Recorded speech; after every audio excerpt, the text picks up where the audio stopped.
joined today by Kate Watson from Turner & Townsend, and this is a retrofit information support and expertise event, which is fully funded by the Department of Energy Security and Net Zero and delivered by Turner & Townsend. So I'll now hand over to Kate to start today's presentation. Thanks, Veronica, and welcome everybody. So we're going to have a look at managing technical risks today, and it's going to cover, hopefully some not too many new things, but if you are new to this program, then hopefully it will be really useful. So we're going to have a little look at where retrofit goes wrong. We're going to have a look at some of the risk identification you can take, risk mitigation, thinking about risk within PAS 2035 and how it is a risk management sort of process. So let's start off by looking where retrofit goes wrong. I've got some examples here of some retrofits that have not ended well. The first one you may have heard of is Fishwick in Preston. These were a number of homes that were retrofitted, I think, under the CESS program before it finished back in 2014-ish. And this was primarily an EWI program. There were a number of different things that went on in the program that meant that decisions were made and changes and substitutions took place. And the quality of the installation was nowhere near what it should have been. A number of homes became completely inhabitable and people had to move out. Some people were hospitalized. There were instances that I heard of where, or at least one instance where a soil pipe hadn't been fixed properly through the wall. And every time somebody flushed the toilet, excrement would or other things in the toilet would come out in between the wall and the external wall insulation layer. So that's pretty revolting and dangerous as well. And then we have a number of homes in Swansea that had cavity wall insulation installed. I don't know the details of this. It may well have been inappropriate insulation. So, using a sprayed mineral fibre in a area that's prone to a high amount of wind-driven rain and is also in a coastal location. So that might have been an issue. So there was certainly water ingress into the cavity, would have made the insulation wet, and then that would have caused issues with heating and keeping the property warm. And then finally, we've got a reference here to some other inappropriate use of EWI in North Wales, where, again, it led to water ingress and that resulted in damp, and then it had to have remediation works. So, these are the horror stories. This is what we don't want to do, and I think it's really useful to be aware of them, and then hopefully it'll contextualise some of the other things that we have to do when we're doing government-funded retrofit schemes and why they've been put in place and their importance, and hopefully gives us some assurance around what we're doing as we move forward. So on this slide, you can see a number of different things, and I'll just very quickly have a look at some of the pictures. Here you've got a huge amount of black mold growth around the window frame. Again, not really sure what the cause is here, but what you've got is a condensed water. So there's condensation.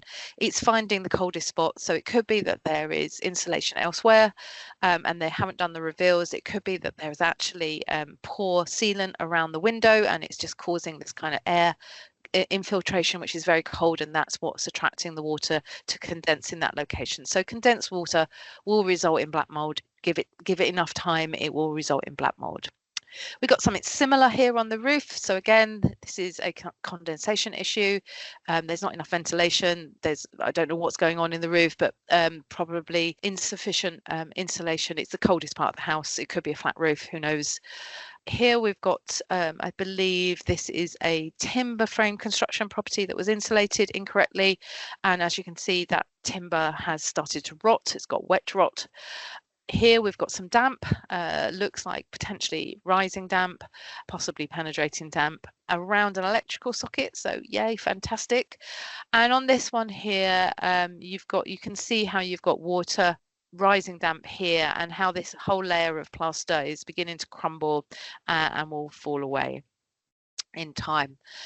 So the key things to think about when you're doing a retrofit: where does retrofit go wrong? What are the risks attached to it? So primarily you're thinking about where different elements meet each other. So that's at corners, junctions, anywhere where two planes interact. So that could be between two different walls, an internal and an external wall, walls and floors, walls and ceilings, walls and loft space, around windows and doors, penetrations through the walls as well, mechanical installations, could be ventilation, could be pipes for water and soil pipes, it could be electrical for around solar PV or heat pumps or something like that. So all of those areas essentially are where things can go wrong, and it's really important that we think about how we can mitigate against those and the quality assurance side of things.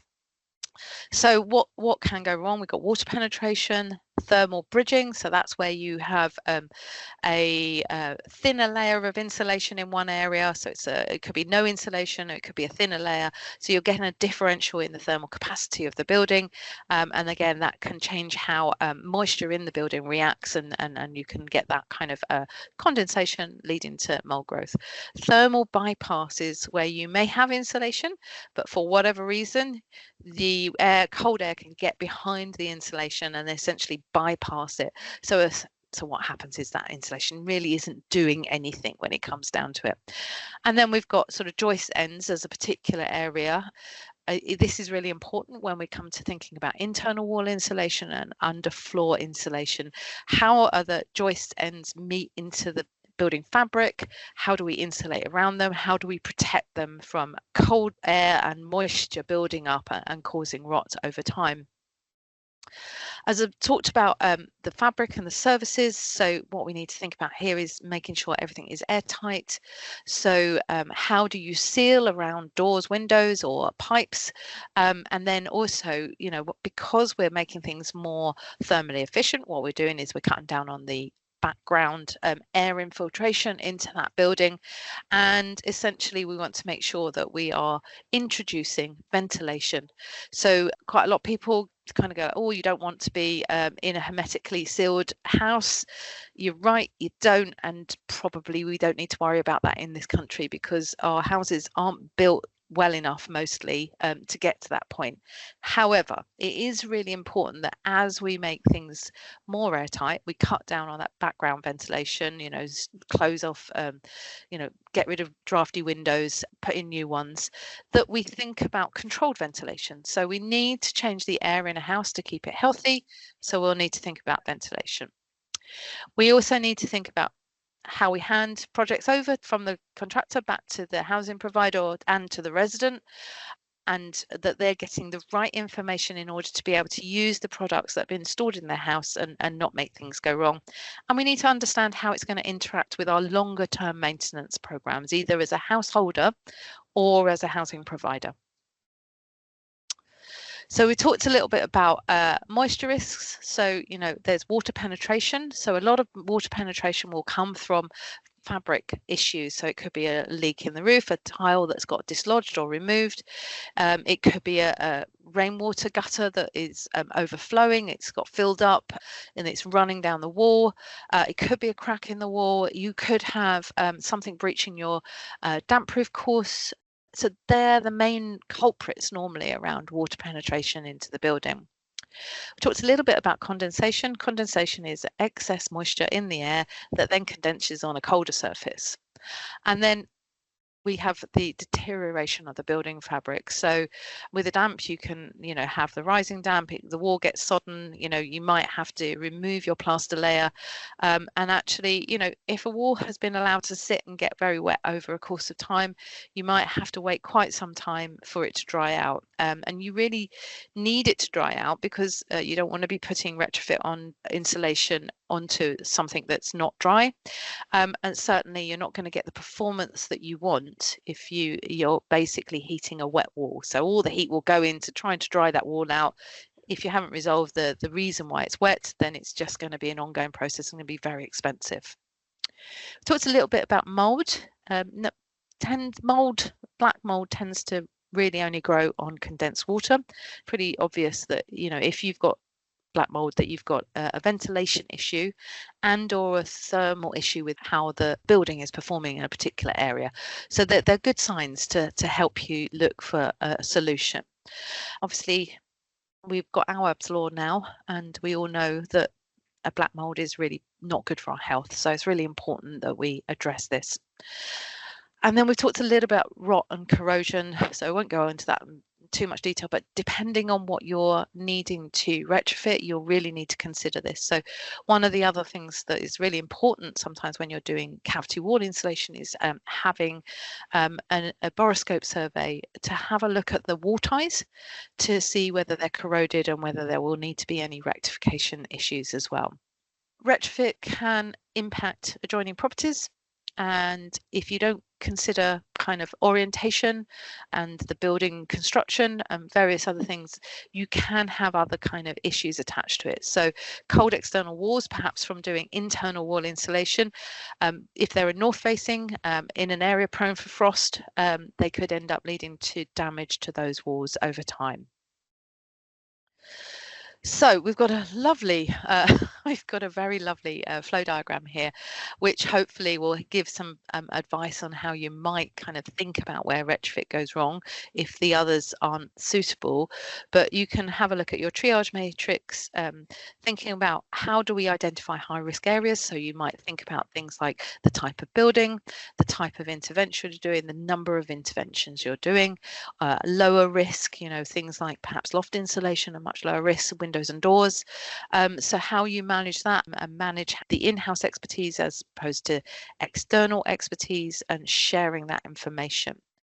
Ultimately, you might want to think about, certainly for a government funded program, you will using a retrofit coordinator and making sure you're doing monitoring and evaluation of the installations that take place, and thinking about how you can identify areas where you can improve. And one of the things that we reference here is this STBA, that's the Sustainable Traditional Buildings Alliance guidance wheel. Now, it's a really comprehensive wheel. It's got a lot of information. You click on various things around and it gives you a comparison of the risk attached to doing those two things on a property. And it does give you references to a lot of academic literature on that. If you are one of those people that wants to read all of that information, it is a really great resource. However, it is also quite a lot, and there are some simple rule of thumb which hopefully this presentation covers that will help you identify whether it's going to be a high risk or not. So we need to kind of think about, how do we manage our customer? Our customer is the person living in the property. What are they going to be interested in?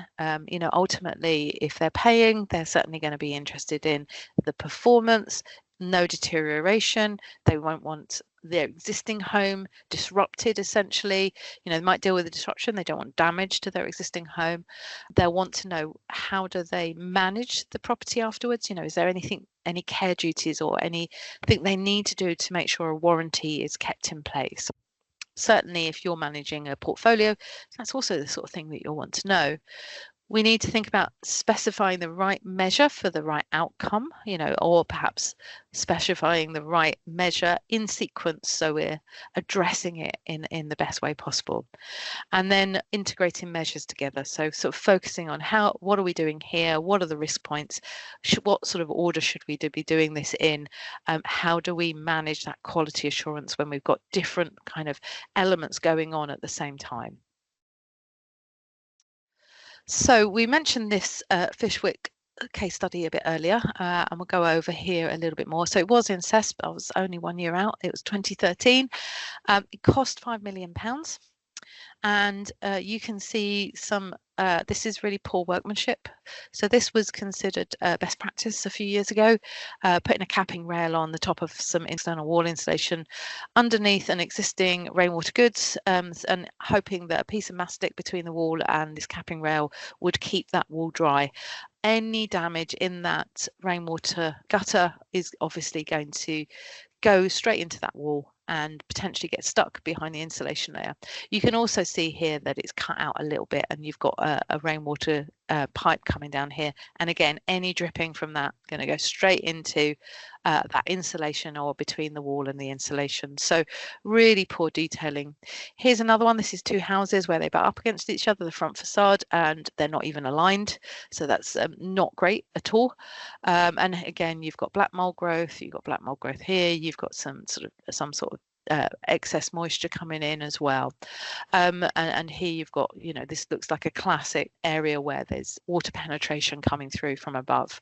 So many defects, and it did result in people having to leave their homes, go into hospital and be looked after.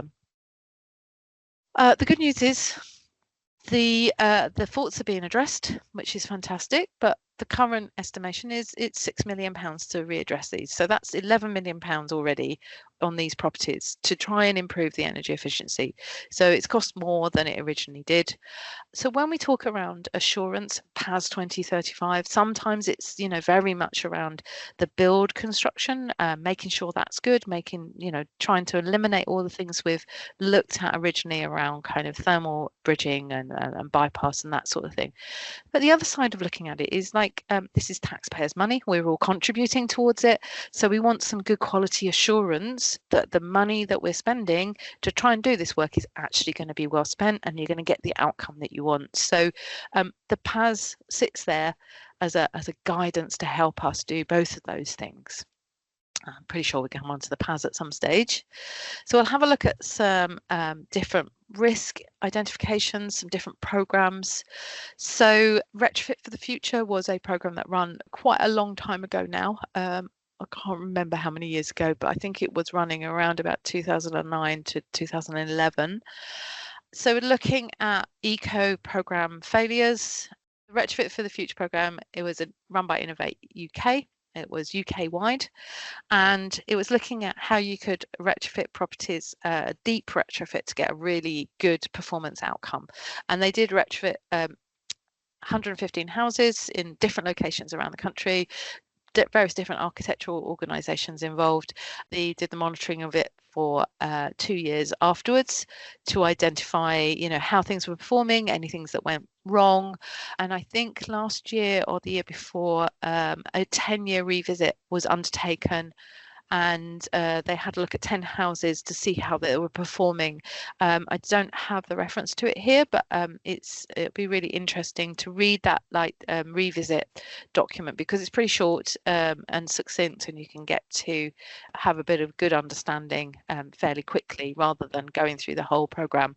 But I think the learning from that whole program has really fed through into how we do retrofit today.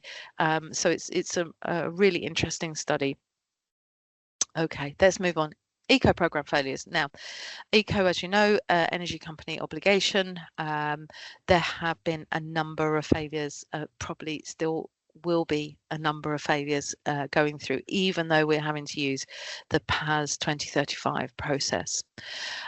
So some examples here: nearly 300 houses rendered uninhabitable by badly installed EWI. That's the Fishwick location. Wales, damp and mould in several villages caused by badly installed EWI. 4 tons of EWI fell off a top story of a residential tower. Pretty dangerous. Luckily, I think nobody was injured at all. Then we had in Edinburgh, 2014. You might have seen this. An outer leaf of a wall fell off in a school. Obviously, the wall ties on that weren't put in place, or there was some major defect with how that was constructed. Grenfell Tower, 2017, a litany of different issues, 72 fatalities. I think we can probably all remember waking up to that morning when that occurred. And I believe there's a documentary on Netflix about it at the moment. If you do want to kind of have a look in how small errors can lead to big issues, it's probably worth a watch, so that we don't don't make those mistakes again. You know, we can't put people's lives at risk. And then, you know, there are ongoing numerous issues that have taken place. So it's really important that we focus on the quality of our installations, so that we get the best out of them. We're not putting people at risk either from, like, you know, mold issues, and some things are kind of going to be more susceptible to things than others, but also you know, there are different inherent risks, and certainly we don't want to be spending money and then having to go back and rectify something later.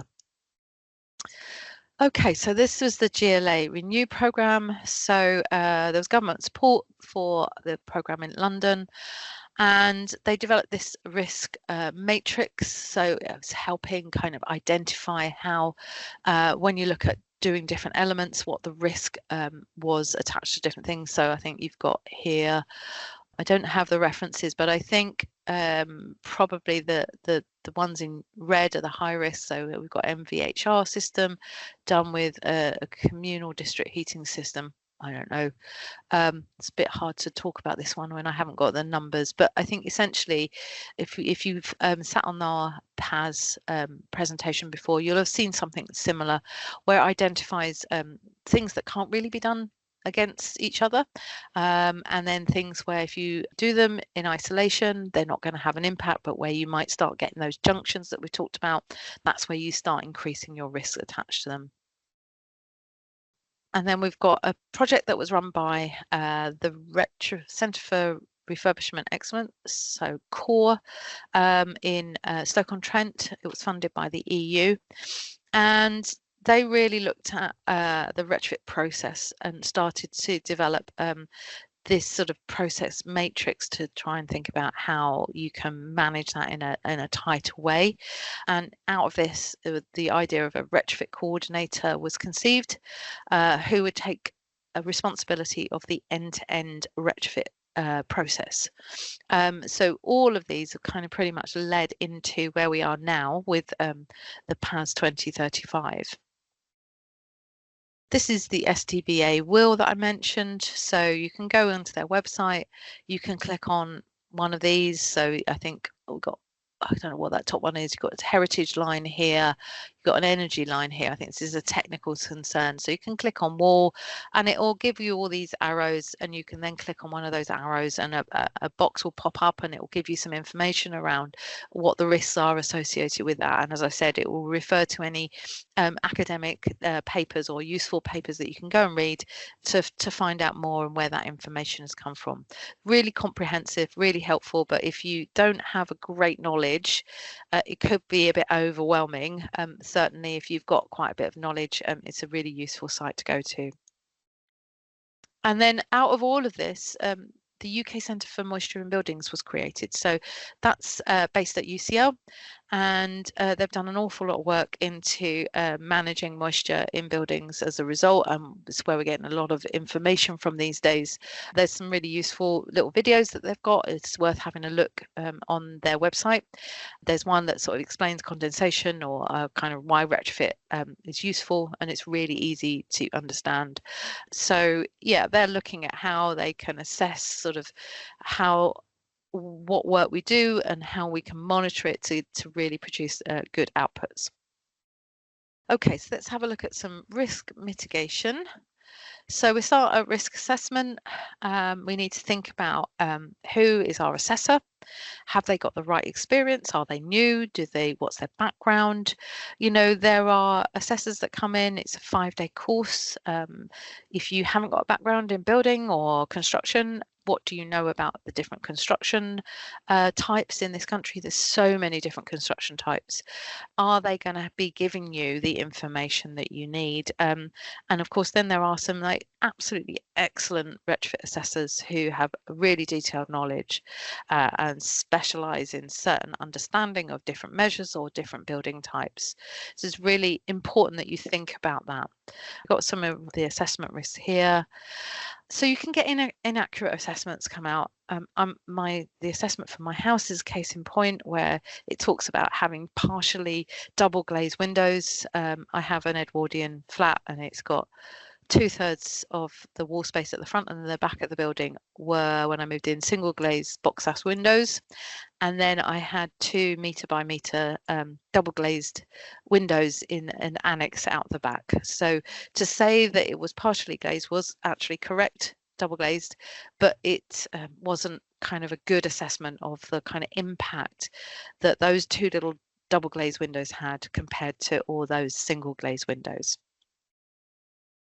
So they can end up also specifying inaccurate or wrong measures. So assessing a house as being solid wall construction and actually it's cavity, or vice versa.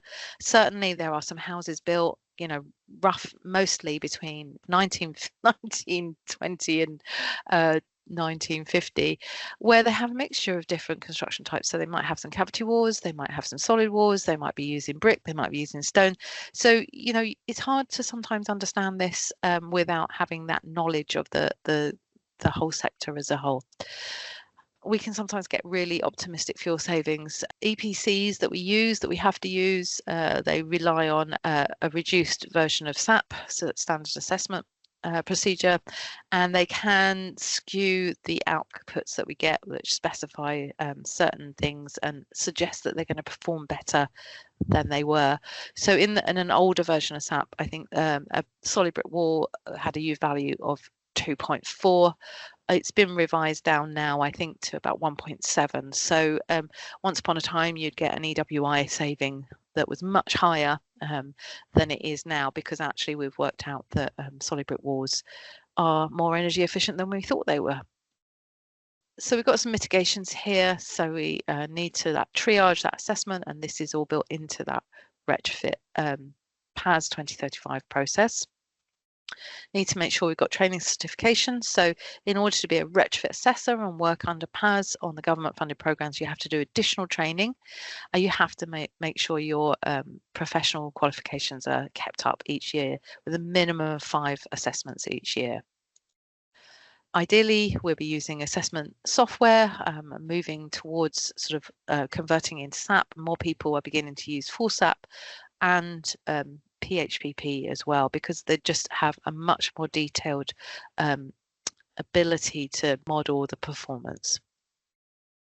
And as part of that risk assessment now, we need to look at the number of occupants in the building to see who's there.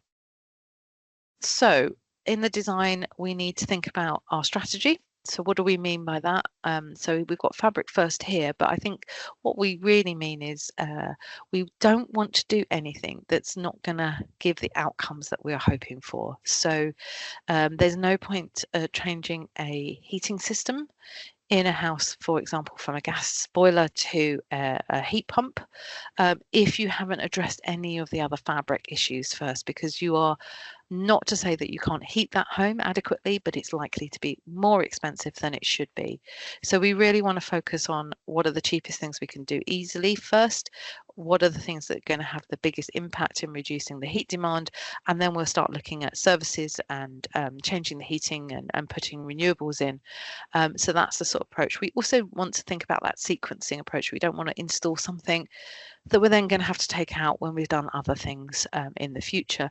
You might also want to think of sequencing in terms of how that plays into your program. So you don't want to sort of get yourself to an EPCC on things like, I don't know, let's use that heat pump and solar PV as an example without doing any fabric measures. So you've got your 2 EPCC, but you're now never going to be able to put that property forward probably for another funding program from the government to rectify any of those fabric measures, which quite often can actually be more expensive than the things that you might have done to move it in there in the first place. A really important aspect we need to start thinking of more, and it's something you need to have a conversation with your retrofit coordinator about, is overheating. We just had a really hot week in much of England and Wales, in parts of Scotland over the last week, and I think I've seen in the papers saying that they think there's going to be 600 excess deaths due to that mini heat wave we've had. Certainly certain areas of the country are more at risk, so anywhere in the southeast, particularly large cities, London is obviously a prime example, but Bristol, Birmingham, probably Nottingham, places like that, where you get the urban heat island effect as well, are going to be more prone to summer heat waves. So we need to make sure that we're thinking about overheating risk while we're doing our retrofit. This is going to be more common as we move into, you know, the changes that are happening to our climate. Communication. So this is between different parties, including the resident and the occupant of the house. We just need to communicate really clearly at all stages of the programme. So we've got installation risks, and again, I'm going to bring those up. So, so understanding the sequencing, having better multi-skilled teams so that we can integrate how people work together, that they understand the risks attached to different elements of the property and what we're trying to do, so that, you know, we're not getting somebody that goes in, does a nice internal wall insulation or external wall insulation, and then somebody goes in afterwards and drills a big hole through the wall and enables cold air to come through that hole and or let moisture in. So that would be a massive risk. So we really need to start working together as teams and communicate what we're doing and understand each other's risks. Inappropriate substitution. So we talked about Grenfell, we talked about Fishwick. Both of them had substitutions that took place from the original design that ultimately led to the consequences of the faults being worse than perhaps they would have been if those changes hadn't taken place. Now, under PAS 2035, you have to have somebody with the right qualifications to do the design and specification. And if your contractor wants to change the product that's being installed, then your retrofit coordinator is the person that needs to approve that change. So there shouldn't be a substitution. And then poor commissioning is a massive one, that we need to make sure that systems are commissioned and not just left in the way that they were installed, that residents know how to change any controls so that they can adjust heating to their own requirements. You know, not everybody works during the day, some people work shifts, some people are sat indoors more, you know, some people need a higher heating rate because they're not moving around as much as other people. So all of these things really need to be taken into account. So operational risks.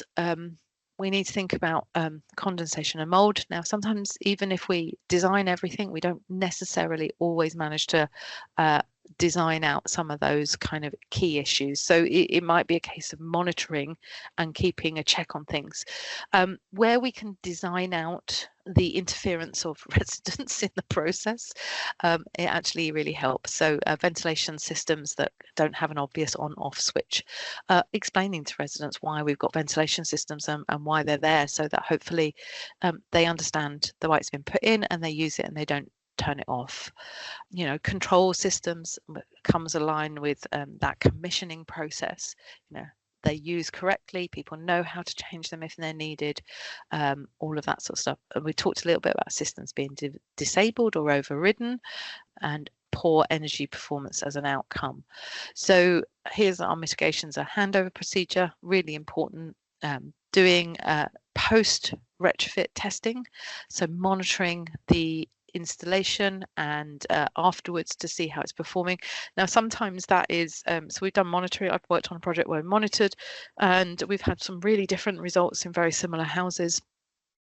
And we've noted that actually in one house, you know, the resident wasn't using the heating, they turned it off. You know, they were very used to living in a cold environment, and they didn't use it. So their kind of consumption was really low, and we have to kind of think about, okay, they might not need that heating in the same way, but actually, do we need to talk to them about some heat going into that property to manage it and keep it safe? Because, you know, without any heat, you will still have those issues of condensation and mold growing.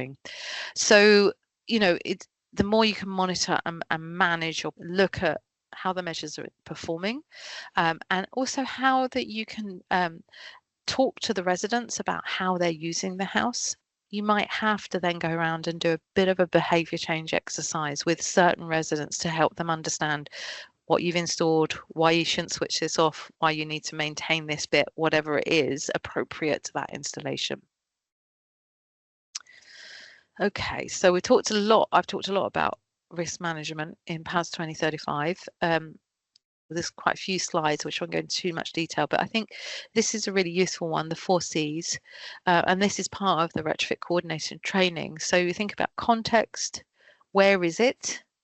What's the geographical position? Where in the country? Is it on top of a hill? Is it on the edge of a cliff with a sea? Is it in a little frost pocket somewhere? Is it in the middle of a town? This all has an impact as to how the building will respond to different weather patterns.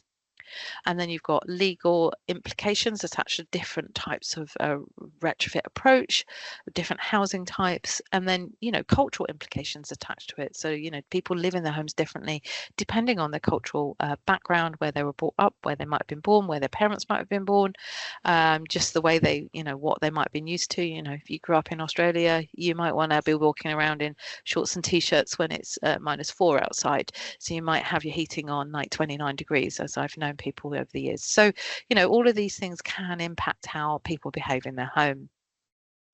Coherence talks about that consistency around getting that kind of thermal envelope, managing moisture through ventilation, managing good quality internal air management. Capacity, we need to think about how what the conditions are, optimization of the building measures. So, you want to do your fabric upgrades before you put a new heating system in, so you don't have to oversize it. If you put in an oversized heating system and then you go back and you do your fabric upgrades, then your heating system is going to be oversized. It's not going to work the way it should be optimized to run. So you're not going to get the best out of that heating system. And then caution, what we don't know. So you need to be cautious around those areas. You need to consider what the risks are, mitigate where you can, understand if you have to accept certain risks, but then what can we put in place in order to monitor that in the long term, so that we can keep an eye and identify those risks when they actually do arise, if they arise. So there is a real use for monitoring in certain situations. This is an expanded version of the matrix we saw earlier on. Here we've got red is incompatible, orange they do interact, so there's some caution. Yellow, they can't connect physically, so really important that we think about how those different measures come up against each other. And green, easy, not a problem, they don't interact. Now that doesn't mean there are no risks attached to this, but it does mean that they're not interacting with other elements that you're doing in a building. This is the PAS 2035 risk management process. So it is all about risk management. So you start here at your kind of project inception. This is when your retrofit coordinator comes on board, works with your client in order to understand what the outcomes are that you want for your project, and to identify those key project risks attached to it. We then have our assessment. They've got an assessment, design, coordination element here. So you'd go and have your house assessment, your EPC. That would help identify an appropriate pathway. I think new PAS probably needs to be updated. Is only one pathway. There is not an A, B, or a C. It's just a one single pathway with optional additional elements attached to it in terms of things like doing air tightness testing, that type of thing. And that also does require things like, is it a traditional building or in a projected kind of building, so area of outstanding natural beauty? You'd need to do a significance assessment to make sure that you're not impacting that building and its location adversely with any retrofit works that would go on. And that is that's a British standard, but it's also a separate qualification that's required from an assessor or a retrofit coordinator. Your retrofit coordinator takes all that information, including things like a ventilation assessment, and will help you draw up an improvement option evaluation. So that's determining what are the best measures to do on each home. They'll give you a medium-term plan. That's a 25-year look forward to get that building from where it is now to the best kind of energy efficiency that we can, given the technology we have at this moment in time, in a 25-year program. So that's a really useful tool for helping to map out a longer-term strategy for your properties. And then we would go into this next bit, which is the installation, and you've got that very clear kind of pathway here of what's required at installation. And then post-installation, we've got monitoring and evaluation, really useful. goes back round to this section, so we can, like, if we're doing different phases of work, we can use the information that we've got hopefully for future phases and change things, and we have good quality handover advice. Yeah, so I think that's the end of this presentation.